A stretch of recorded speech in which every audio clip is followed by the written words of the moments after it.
medyo malas ka nung first 3 quarters, saka umalagwa nung overtime in fourth quarter.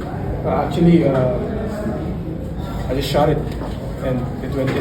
So I didn't, tawag dito.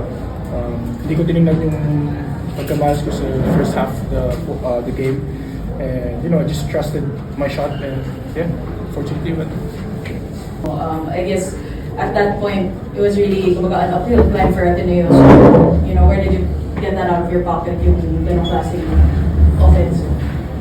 We got down 6 and I trusted the game plan that Coach Tab gave us. I was patient and just wait for open looks, and fortunately I got those open looks, and I took the opportunity, and I'm very grateful that we went in.